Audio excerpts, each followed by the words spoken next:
Assalamualaikum warahmatullahi wabarakatuh.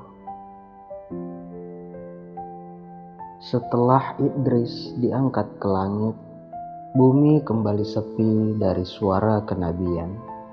Tahun berganti tahun, generasi silih berganti.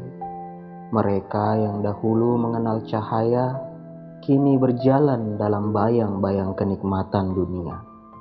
Manusia kembali melupakan surga. Nama-nama Allah diganti dengan nama orang-orang soleh yang telah wafat. Mereka bangga mengenang, tapi perlahan menyembah. Patung-patung didirikan, awalnya sekedar penghormatan, lalu menjadi sesembahan. Wat, Suwa, Yaghud, Ya'uq, dan Nasor. 5 orang bijak dari masa lalu kini dipahat dalam batu, bukan lagi untuk diingat, tapi untuk dipuja. Demikianlah penyembahan berhala dimulai, berawal dari mencintai orang soleh, membangun patung untuk mengenangnya. Namun iblis menghasut generasi berikutnya yang tak tahu siapa mereka yang berwujud patung itu. Bumi menjadi berat, langit pun perlahan berpaling. Di tengah zaman yang terlupa itu, Allah memilih seorang lelaki dari keturunan Idris. Ia bukan bangsawan, bukan penyihir, bukan pendeta. Hanya seorang lelaki dengan hati yang lurus, lisannya jujur, dan wajah yang tak tertunduk pada berhala. Namanya Nuh. Ia melihat kaumnya larut dalam kesesatan. Ia melihat anak-anak kecil tumbuh di bawah bayang patung. Ia melihat bagaimana keturunan Adam mulai menyembah ciptaan mereka sendiri. Di malam itu, ketika seluruh kota tertidur dalam gelap, Nuh mendongakkan wajahnya ke langit seakan berdoa, "Wahai Tuhanku, tunjukkanlah aku jalan untuk menyelamatkan mereka." Langit pun kembali bersuara. Nuh menerima wahyu dalam keheningan malam. Ia diangkat menjadi rasul bagi kaumnya. Ia tidak diberi tongkat sihir, tidak pula bala tentara dari langit. Hanya sebuah misi dan satu kekuatan yang paling tajam, kata-kata yang membawa kebenaran. Maka Nuh pun mulai berdakwah. "Wahai kaumku," serunya, "sembahlah Allah, tidak ada Tuhan bagimu selain Dia. Sesungguhnya aku adalah pemberi peringatan yang nyata." Namun seruan itu tidak disambut dengan zikir, melainkan dengan tawa. Orang-orang menoleh dan menggeleng. Ada yang menutup telinga, ada yang menyumpah, ada pula yang berpaling seakan tak mendengar. Mereka seakan berkata, "Bukankah engkau hanyalah manusia biasa seperti kami?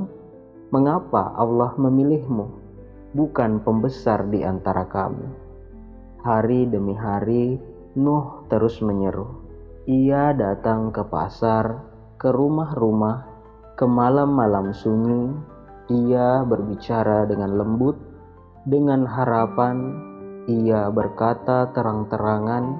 Ia juga berbicara sembunyi-sembunyi. Ia tidak menyerah. Namun semakin ia menyeru, semakin keras hati mereka. "Wahai Nuh," kata mereka, "sungguh engkau telah banyak berbicara. Jika benar ancamanmu, maka datangkanlah azab yang kau janjikan." Dan Nuh pun mengangkat tangan ke langit, bukan karena marah, tapi karena luka yang terlalu dalam. "Ya Robku, aku telah menyeru mereka siang dan malam, tapi yang datang hanyalah hinaan dan batu." Ia tidak menyerah.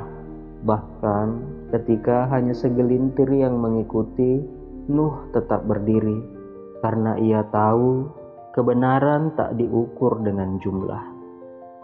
Tahun demi tahun berlalu. 1 abad, 2 abad, 3 abad, hingga 9,5 abad. Namun hanya segelintir yang beriman kepada Nabi Nuh. Jumlah mereka bisa dihitung jari. Mereka bukan bangsawan, bukan pemuka kaum. Mereka adalah orang-orang yang hatinya bersih. Meski pakaiannya compang-camping, ada tukang kayu, petani, janda tua, dan anak kecil. Sementara itu, para pembesar berkata, "Apakah kami akan mengikuti Nuh? Padahal pengikutnya hanyalah orang rendahan di antara kami." Nuh tidak menyerah. Ia tahu bahwa iman bukan tentang kedudukan, tapi tentang hati yang mengenal kebenaran. Namun ujian sejatinya belum datang. Ia datang bukan dari luar, melainkan dari dalam rumahnya sendiri. Istrinya tidak beriman. Anaknya menolak mengikuti. Bayangkanlah sahabatku, seorang nabi yang telah berdakwah selama ratusan tahun, tetapi keluarga yang ia cintai justru memilih untuk menjadi musuh dari seruannya. Malam-malam Nuh menjadi sunyi. Ia menangis bukan karena kaumnya menolak, tapi karena rumahnya sendiri menjadi tempat yang asing bagi cahaya. Namun ia tetap berdiri, tidak goyah, karena Nuh tahu iman tidak diwariskan tapi ditanamkan, dan hidayah hanya milik Allah. Ia berkata dengan tenang kepada kaumnya, "Jika kalian mengusirku karena hina pengikutku, ketahuilah, aku tidak akan tinggalkan mereka, karena mereka adalah manusia yang melihat dengan mata hati." Ia tidak melawan dengan kekerasan, ia melawan dengan sabar. Ia tidak membalas caci dengan makian, tetapi dengan doa. Dan langit pun mencatat semuanya. Diam-diam awan mulai menebal, bumi mulai gelisah, tapi belum saatnya hujan turun. Setelah ratusan tahun dakwah tak digubris dan hanya segelintir orang beriman yang menyertainya, Allah pun menurunkan wahyu yang tak biasa. وأوحي إلى نوح أنه لن يؤمن من قومك إلا من قد آمن فلا تبتئس بما كانوا يفعلون واصنع الفلك بأعيننا ووحينا ولا تخاطبني في الذين ظلموا إنهم مغرقون. Maka Nuh pun mulai membangun bahtera, kapal yang sangat besar di atas tanah yang tandus. Jauh dari air, ia mengayunkan kapak dan palu, memahat dan memaku bersama orang-orang beriman yang tersisa. Mereka bekerja dalam diam, sementara orang-orang kafir datang menertawakan. Dan mulailah ia membuat kapal, dan setiap kali para pemimpin kaumnya melewatinya, mereka mengejeknya. Bayangkan kapal raksasa dibangun di tengah daratan, tanpa sungai, tanpa danau. Tapi Nuh percaya, ia tak membangun karena melihat air, tapi karena yakin janji dari langit. Setiap palu yang ditekuk oleh doa, setiap papan yang disusun dalam ketaatan, kapal itu bukan hanya alat penyelamat, ia adalah simbol iman, berdiri di tengah ejekan, tegak di atas perintah. Bayangkan apa yang akan orang-orang katakan melihat seseorang yang mengaku rasul membangun sebuah bahtera yang sangat besar di tengah yang tidak terlihat pun setetes air. Akan datang hari, bisik Nuh pada pengikutnya, di mana air akan turun bukan dari langit saja, tapi dari bawah kakimu. Dan benar, wahyu pun sampai. حتى إذا جاء أمرنا وفارت النور قل نحمل فيها من كل زوجين اثنين وأهلك إلا من سبق عليه القول وما آمن معه إلا قليل. Hari itu datang, langit tak lagi biru, bumi tak lagi tenang, air memancar dari tungku-tungku tanah, awan menggulung di langit, dan hujan turun bukan seperti biasanya, tapi seperti langit sedang pecah. Maka kami bukakan pintu-pintu langit dengan air yang tercurah deras, dan kami jadikan bumi memancarkan mata air. Maka bertemulah air-air itu untuk suatu urusan yang sungguh telah ditetapkan. Kaum Nuh berlari. Mereka yang tadinya mencemooh kini mencari tempat yang tinggi, tapi tiada gunanya. Air tak hanya datang dari atas, tapi juga dari bawah. Banjir bukan hanya air, ia adalah keadilan Allah yang selama ini mereka minta dengan sombong. Dan Nuh menaiki kapalnya. Di dalamnya manusia pilihan, hewan-hewan berpasangan, dan harapan baru untuk dunia. Dan Nuh berkata, "Naiklah kamu sekalian ke dalam kapal dengan menyebut nama Allah di waktu berlayar dan berkelabuhnya. Sesungguhnya Tuhanku benar-benar Maha Pengampun, lagi Maha Penyayang." Air naik dan naik, gunung pun tenggelam. Kapal itu mengapung seperti dedaunan di atas lautan tak bertepi, tapi di dalamnya ada iman yang tak tenggelam. Dan anak Nuh berada di tempat yang jauh. Maka Nuh berseru, "Wahai anakku, naiklah bersama kami, dan janganlah engkau berada bersama orang-orang kafir." Anaknya menjawab, "Aku akan mencari perlindungan ke gunung yang dapat memeliharaku dari air bah." Nuh berkata, "Tidak ada yang melindungi hari ini dari azab Allah selain yang diberi rahmatnya." Dan gelombang menjadi penghalang antara keduanya. Maka jadilah ia termasuk orang-orang yang tenggelam. Waktu berlalu, air mulai surut, langit berhenti mencurahkan murka, bumi menutup kembali mata-mata airnya.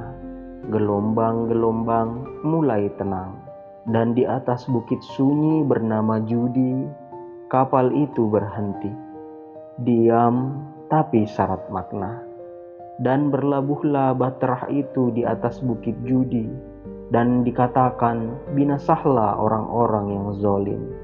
Nuh turun perlahan, kakinya menyentuh tanah yang baru. Udara terasa seperti dunia yang berbeda. Hanya mereka yang selamat dan hewan-hewan yang bersamanya yang menjadi saksi kehidupan baru ini. Allah pun mengikat janji abadi. "Wahai Nuh, turunlah dengan keselamatan dan keberkahan dari kami atasmu dan atas umat-umat yang mukmin dari orang-orang yang bersamamu. Sesungguhnya kami telah menjadikan kamu khalifah-khalifah pengganti di muka bumi sesudah mereka, supaya kami melihat bagaimana kamu berbuat." Nuh berdiri di antara tanah basah dan langit yang biru. Ia mengangkat tangannya bukan untuk meminta, tapi untuk bersyukur. Ia tahu setiap badai yang Allah kirim pasti diakhiri dengan pelangi. Setiap tangisan yang jujur akan diganti dengan keindahan, dan setiap ketaatan akan membawa berkah untuk generasi yang belum lahir. Ia memulai hidup baru dengan keluarga, dengan para pengikutnya, dan dengan tanah yang suci dari kesombongan. Tapi ia tahu, manusia akan kembali diuji. Tugasnya belum selesai, karena janji Allah bukan hanya tentang keselamatan, tapi juga tentang amanah. Tangisan Nuh pecah bukan karena badai, tapi karena seorang ayah yang menyaksikan anaknya menolak keselamatan dan tenggelam bukan dalam air, tapi dalam kesombongan. Dan diseruhlah, wahai bumi, telanlah airmu, dan wahai langit, berhentilah. Maka air pun disurutkan, dan perintah diselesaikan, dan bahtera itu pun berlabuh di atas bukit Judi. Banjir telah usai, tapi dunia tak akan pernah sama. Tanah masih basah, tapi harapan mulai tumbuh. Dari puncak bukit Judi, manusia menuruni sejarah dan langkah baru. Tidak ada istana, tidak ada kota, hanya alam yang sunyi dan jiwa-jiwa yang disucikan oleh air. Nuh memimpin mereka membangun kembali dunia, tapi bukan bangunan yang ia prioritaskan, melainkan akhlak dan tauhid. Ia mengajarkan kembali apa yang selama ini dilupakan, bahwa kehidupan bukan tentang kuasa, tapi ketaatan. Anak-anak mulai bermain di tanah yang dulu ditelan ombak. Orang-orang belajar menanam dan beternak. Alam pun ikut tersenyum seolah tahu bahwa bumi telah dihuni kembali oleh mereka yang tersisa dari badai. Namun Nuh tahu sejarah akan berulang.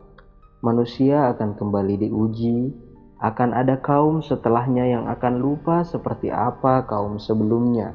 Tapi ia telah menyampaikan, ia telah menyelamatkan, dan ia telah meninggalkan satu warisan, satu bahtera iman yang akan terus mengarungi zaman. Dan kami jadikan keturunan mereka, Nuh dan para pengikutnya, itulah yang tetap hidup. Kapal itu tak lagi berlayar di lautan, tapi kisahnya tetap mengapung di hati manusia, sebagai peringatan, sebagai pelajaran, dan sebagai janji bahwa siapapun yang taat akan selalu diselamatkan oleh Sang Penguasa langit dan laut. Ia bukan nabi yang hidup dalam istana, ia bukan pemimpin dengan bala tentara, tapi namanya diabadikan dalam sebuah kitab samawi, karena ia berdiri saat dunia menertawakannya. Nuh adalah simbol dari keteguhan yang tak tergoyahkan. Ia berdakwah selama 950 tahun. Ia ditolak, dihina, bahkan oleh keluarganya sendiri, tapi ia tidak berhenti. Sesungguhnya kami telah mengutus Nuh kepada kaumnya. Lalu ia tinggal di tengah-tengah mereka selama 1000 tahun kurang 50 tahun. Maka mereka ditimpa banjir besar, sedang mereka adalah orang-orang yang zalim.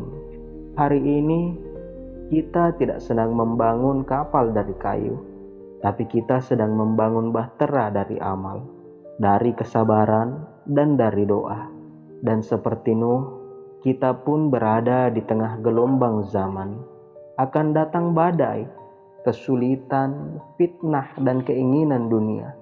Tapi ingatlah, selama ada iman, kapal itu akan tetap mengapung. Karena seperti yang ditunjukkan oleh Nabi Nuh, satu orang yang taat bisa menyelamatkan seluruh generasi. Semoga kita termasuk dalam golongan orang yang naik ke atas bahtera, bukan orang yang menertawakan dari kejauhan dan tenggelam dalam kesombongan. Demikianlah kisah Nabi Nuh. Semoga kita ketika hidup di zaman itu adalah orang-orang yang berada di bahtera Nabi Nuh. Wassalamualaikum warahmatullahi wabarakatuh.